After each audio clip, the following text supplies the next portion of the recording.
Otherwise I won't be here. I'm successful. Right.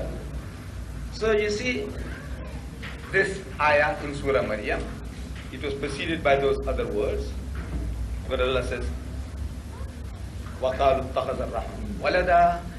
They say that the Rahman, the merciful God, has begotten a son. So Allah reacts.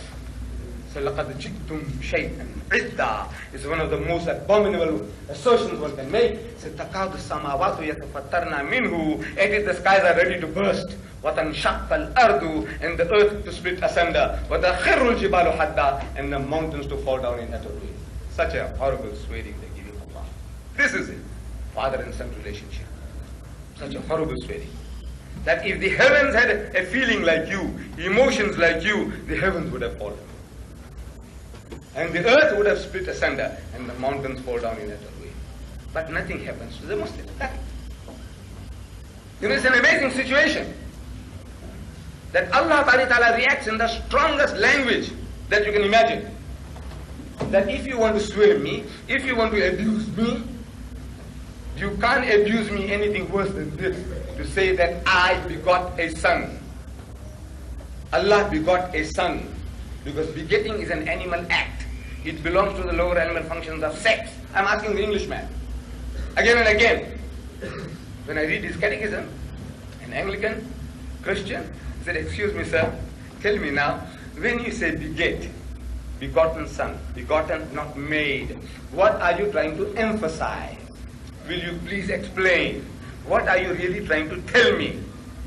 And believe me, in 40 years, no Englishman worth his salt ever opened his mouth. No Englishman. It had to be an American. It was in a mosque. I was talking to him. I happen to be one of the guides in the largest mosque in the southern hemisphere, which is in Durban. I do a job of work, you know, where we have, last year we handled more than 12,000 tourists. And we don't just entertain them, allow them to see the sights. And so this marble came from where? From Spain, and the chandeliers came from Turkey, and the terrazzo work, and the carpet came from Persia, and the teak came from Burma. Dead things you're talking about. These people that come to our masjids, they want to know you, what you stand for, not these dead things. Because perhaps they have better dead things than these in their own home. But this is the usual practice. You go to the Blue Mosque, you go to the Mohammedan Mosque in Egypt, well, the mosque in Washington, D.C., I've been there, and I see the same procedure.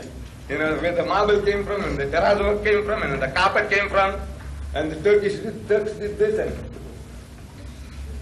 rubbish, garbage. The Americans is garbage, all garbage. So I do a job of work. And in this, I talk to people, ask them questions, they ask me questions. So it happened to be an American. I was telling him, I said, look, speaking English, that's his also mother tongue, English. He's American, but he speaks English. So I said, will you tell me, when you say begotten, not made, what are you trying to emphasize? What are you trying to tell me? He said, it means, I said, what does it mean? He said, it means sired by God. Sired by God. That is the word they use in animal husbandry, you know, the type of thing they do, you know. Artificial insemination and the natural processes. They said this horse was sired by that one, and that was his father, and he was sired by that one, and sired by that one. It's an animal term used in animal husbandry. I said, what? When he said sired by, so what? He said, no, I'm only telling you what it means. I didn't say that that is what happened. You see? This is what it is. It's a beautiful way for you to start with your fellow countrymen. You know, when they talk about Jesus Christ, the only begotten Son, begotten, not made, because God had many sons, but those are metaphorical. See, Adam was created by God. He was not begotten. Jesus was begotten, not made. So you ask him very nicely. Say, look, we are people from the East. Maybe you are second or third generation English, British, yeah? But most of us I see are first generation people coming, and that language also betrays some bit of Pakistan or some bit of Bangladesh and some bit of Hindustan in their tongue when they speak English. It betrays to me, says, look, where you come from? I know where you come from. You see? So, for you it's so nice, so humble, in all humility. You said, sir, will you please explain?